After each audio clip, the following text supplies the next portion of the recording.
Greater Noida से खबर, जहां सिरसा चौराहे के पास एनकाउंटर का मामला है। ये ग्रेटर नोएडा में निक्की मर्डर केस में एनकाउंटर हुआ। आरोपी पति ने हिरासत से भागने की कोशिश की थी। आरोपी पति के पैर में गोली लगी है और हिरासत से भागने की कोशिश में गोली मारी गई है। आरोपी पति विपिन के पैर में गोली लगी है और पत्नी निक्की को जिंदा जलाने का ये आरोप है। ये बड़ी खबर है जो इस बीच निकलकर सामने आई है। और इस बीच पति ने कहा कि मैंने कुछ नहीं किया है। मैं आपकी बात सुन रहा हूं। एक सेकंड। अरे डॉक्टर साहब को बुलाओ यार। कौन है? ड्यूटी पर कौन है? कुछ कहना चाहते हो आप? गलती पछतावा है? गलती का पछतावा है आपको? मुझे नहीं है, नहीं मैंने मारी है। हाँ। ना मैंने कुछ किया है, अपने आप मरी है। हाँ। अच्छा, गलती पछतावा है? कुछ गलती का पछतावा है? भाई समझा करो थोड़ी। पहले डॉक्टर साहब को बुला लें। एक सेकंड। मैं आपकी बात सुन रहा हूं। एक सेकंड। अरे डॉक्टर साहब को बुलाओ यार। कौन है? तो लगातार जिस तरीके से पूरा मामला काफी ज्यादा चर्चा का विषय बना हुआ है, लोगों के द्वारा विरोध प्रदर्शन भी किया जा रहा है। और पूर्व डीसीपी एलन राव साहब हमारे साथ लगातार बने हैं। सर, जिस तरीके से इस पूरे मामले को लेकर बातचीत हम आपसे कर रहे हैं, सर इस बीच हमने ये भी देखा कि बड़ी संख्या में जो ग्रामीण हैं वो सड़कों पर उतर आए हैं, थाने के बाहर जाकर विरोध प्रदर्शन कर रहे हैं, एनकाउंटर की मांग कर रहे हैं। क्या सर ऐसे में पुलिस के ऊपर भी कोई दबाव बनता है?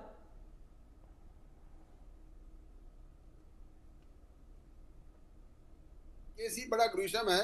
इसमें लोगों का जोश में आना और या रोष प्रकट करना ये स्वाभाविक है जी। और उसका इन्वेस्टिगेशन पे कोई प्रभाव नहीं पड़ेगा, ये मैं बता दूं। और ना ये डिमांड भी गलत है कि एनकाउंटर कर दो। एनकाउंटर किया नहीं जाता है कभी भी। और एनकाउंटर कहीं भी किसी उसमें नहीं। और कानूनी कार्रवाई जो होगी वही हो पाएगी। जो अपराधी हैं उनको अरेस्ट करके कानून के हवाले किया जाएगा, एविडेंस इकट्ठी की जाएगी। यही तफ्तीश का काम है। किसी के प्रेशर में आके ना तो कोई एनकाउंटर किया जाता है, ना ही कोई उनके कहने या नहीं कहने से कोई पुलिस की इन्वेस्टिगेशन में फर्क पड़ेगा। हाँ, ये है कि जब रोष प्रकट होता है, लोगों का जोश देखा जाता है, तो इन्वेस्टिगेशन को स्पीडी किया जाएगा, जल्दी किया जाएगा और उसमें कोई कोताही ना हो, ये चीज देखी जरूर जाएगी। और वो शायद Noida police, greater Noida police करने में सक्षम है, वो इसमें कर रहे हैं। और उनके और ये बात और बता दूं, ये केस सीनियर ऑफिसर्स की सुपरविजन में इसकी इन्वेस्टिगेशन हो रही है और वो सीनियर ऑफिसर्स देख रहे हैं कहीं इसमें कोई कोताही ना हो। पूरे एविडेंसेस के साथ में सारा जो सबूत हैं वो इकट्ठे होकर जल्द से जल्द इसमें चार्जशीट फाइल की जाए, इस तरफ ध्यान दिया जाएगा। और कोई आदमी जो भागे हुए हैं उनको जल्द से जल्द पकड़कर और भी कोई उनसे बरामदगी करनी है। कई एविडेंसेस जैसे इसमें पता लगा रहे हैं कि ज्वलनशील पदार्थ से इसमें मारा गया, तो वो कहाँ से लाया, कौन सा कंटेनर था और जलाने के लिए क्या लाइटर था या माचिस थी, वो सब चीजें इकट्ठी की जाएंगी और सभी चीजों का सबूत लेकर संज्ञान किया जाएगा। संज्ञान लेने के बाद में चार्जशीट फाइल। जी बिल्कुल। जाहिर तौर पर एलन राव जी, जिस तरीके से आपने बातचीत की, तमाम बातों का जिक्र भी आपने किया, बहुत शुक्रिया जुड़ने के लिए, अपना कीमती वक्त भी देने के लिए इंडिया न्यूज़ को। इस बीच इस पूरे हत्याकांड को लेकर लगातार बयान जो है वो निकलकर सामने आ रहे हैं। तो वहीं पीड़िता के भाई का इस पूरे मामले को लेकर क्या कुछ कहना है वो सुनिए आप। ग्रेटर नोएडा में मासूम लड़की की जलाने के बाद हत्या कर दी गई और इस पूरे मामले को सोशल मीडिया पर आने के बाद ये मामला तूल पकड़ा, जिसके बाद पुलिस ने एफआईआर लिखी है। 4 लोगों को नामजद किया गया है और इसमें पति को गिरफ्तार कर दिया है। हमारे साथ पीड़ित परिवार है और मृतका के भाई हैं। जरा उनसे जानते हैं, भैया आप लोगों को कैसे पता लगी और अब आप लोगों की क्या मांग है और अभी क्या पुलिस ने आपसे कहा है? हमारी 2 सिस्टर थी, दोनों एक ही घर में शादी हो रखी है। तो बड़ी वाली ने हमको सूचना दी इस घटना की। ये चीजें काफी लंबे समय से चल रही थी और चलते चलते हमारे जो समाज के कुछ लोग थे, बड़े बुजुर्ग सीनियर सिटीजन, उन लोगों ने कॉम्प्रोमाइज किया, समझाया। क्योंकि बहुत चीजें होती है कॉम्प्रोमाइज से हो जाती है और कॉम्प्रोमाइज की कोई लिमिट भी होती है। तो उन चीजों को चलते हुए लास्ट में हमें इस चीज का परिणाम भुगतना पड़ा। ये मैं अपने लिए नहीं, 36 बिरादरी के लिए, अपने पूरे समाज से ये कहना चाह रहा हूँ कि किसी भी बात को पोलाइटली नहीं लिया जाए, क्योंकि कोई भी बात किस मोमेंट में क्या मोड़ ले ले पता नहीं। जिस चीज को आज हम पीड़ित हैं, ये हम नहीं, हमारी पूरी 36 बिरादरी इस चीज को पीड़ित है, क्योंकि बहन बेटी सबके घर में है। और हमारी मांग ये है कि ये जो हमारा केस है इसको फास्ट वे में किया जाए, जल्दी से जल्दी कड़ी से कड़ी सजा मिलनी चाहिए, क्योंकि आरोपी अभी बाहर घूम रहे हैं। आपको कब बात हुई थी आपकी बहन से और उन्होंने क्या कहा था? और ये जब घटना हुई तो जो आपकी दूसरी बहन थी वो वहाँ मौके पर थी? जन्माष्टमी से एक दिन पहले इनका आपसी विवाद हुआ था। उसके बाद जन्माष्टमी वाले दिन पिताजी गए थे हमारे, वो समझा के आए। उनके कुछ 4 लोग भी थे, तो फिर भी उनकी कमिटमेंट कुछ ऐसी थी सिस्टर से कि जेल भिजवा दे, फांसी लगवा दे माँ बेटे की। हमारी सिस्टर से ये वर्डिंग थी।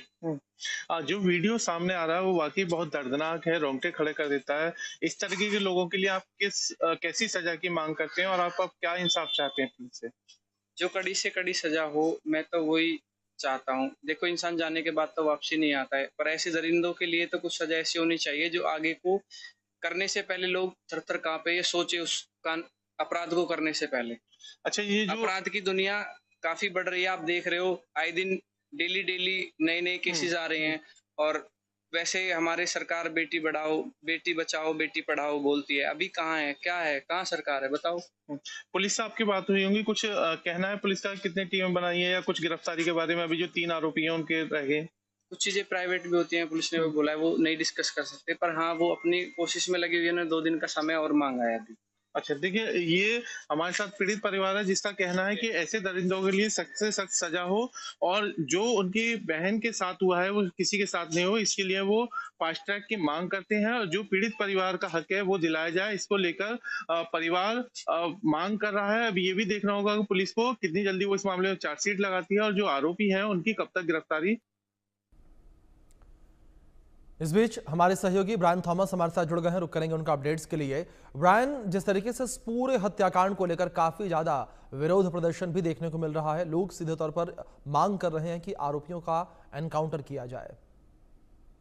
जी बिल्कुल, देखिए अभिषेक, हमने एडिशनल डीसीपी से बात किया। हम इंडिया न्यूज ही एकमात्र चैनल थी जिन्होंने एक्सक्लूसिवली एडीसीपी से बात किया। उन्होंने ये कहा कि जो अपस्टैंडिंग है, जो अभी भी वगैरह है, जो बाहर है, जो कि इन-लॉज की फैमिली है या इन-लॉज की परिवार है और जो भाई है वो अभी भी अपस्टैंडिंग है, और उसकी वजह से पुलिस ने 5 टीम भी तैनात की है, छापेमारी भी चल रही है और पुलिस बिल्कुल जल्द से जल्द पकड़ने की भी कोशिश कर रही है। अगर हम अक्यूज की बात करें विपिन भाटी भी वो भी भाग चुके थे और उसको दिल्ली में पकड़ा गया था। पुलिस ने काफी अपनी तैनाती दिखाई और विपिन भाटी को उनको पकड़ा और उनको इंटरोगेशन में रखा, उनको अरेस्ट भी किया गया।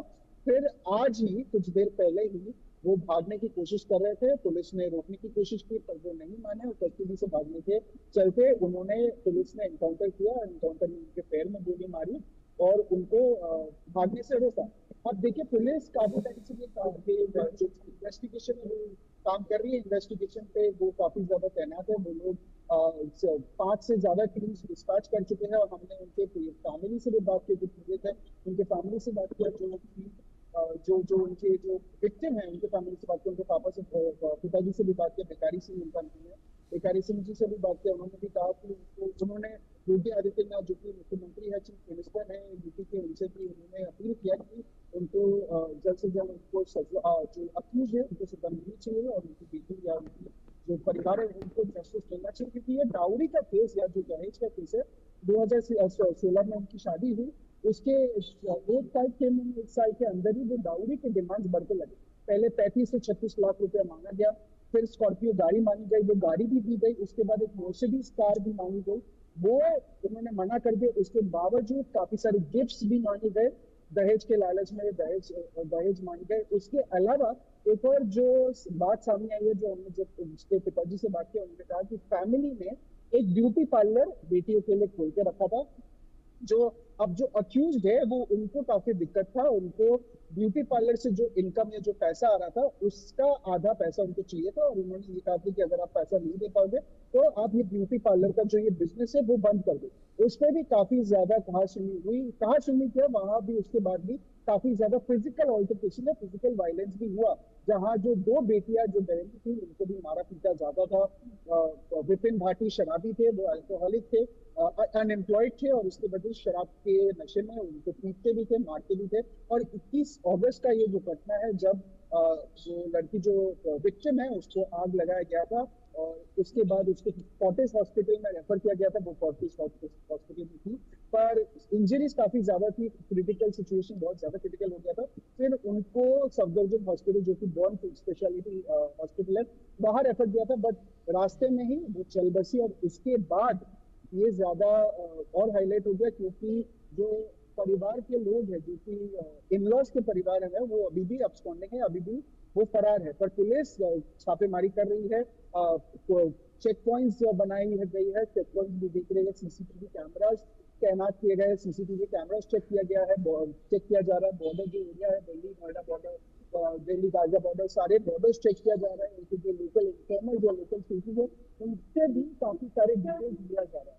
ये अभिषेक जी ब्रायन, दूसरी ओर जिस तरीके से लगातार यहाँ पर विरोध प्रदर्शन हो रहा है, तो वहीं आरोपी भी कई फरार हैं। इन आरोपियों की तलाश किस तरीके से की जा रही है, क्या कुछ कहना पुलिस का कि जो बाकी ससुराल के लोग हैं, जो बाकी आरोपी हैं, उनको लेकर किस तरीके से दबिश दी जा रही है? जैसे मैंने कहा अभिषेक, इंडियन न्यूज एकमात्र चैनल थी जिन्होंने एक्सक्लूसिवली एडीसीपी से बात किया, और एडीसीपी ने हमारे चैनल को, हमारे माइक आईडी पे ये कहा कि जो जस्टिस है वो परिवार को मिलेगा। उन्होंने ये कहा कि पुलिस ने 5 से ज्यादा टीम्स डिस्पैच कर दी गई है। जो इनवर्स के फैमिली जो अभी भी फरार है या जो अभी भी आउटस्टैंडिंग है, उनको पकड़ने के लिए पुलिस ने टीम्स 5 से ज्यादा टीम्स डिस्पैच कर दिया गया है।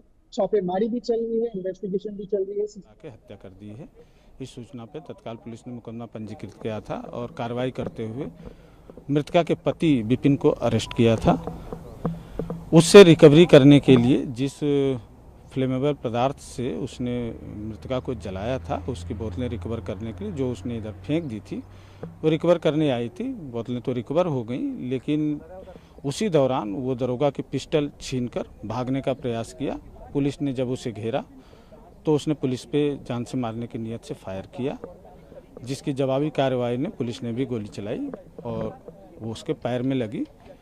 घायल विपिन को तत्काल इलाज के लिए अस्पताल भिजवा दिया गया है। आगे की विवेचनात्मक कार्रवाई प्रचलित है। क्या कुछ बरामद हुआ उससे? हाँ, उससे वो बोतलें बरामद हुई हैं जिनमें वो थिनर था जिससे उसने उसको मृतका को जलाया था।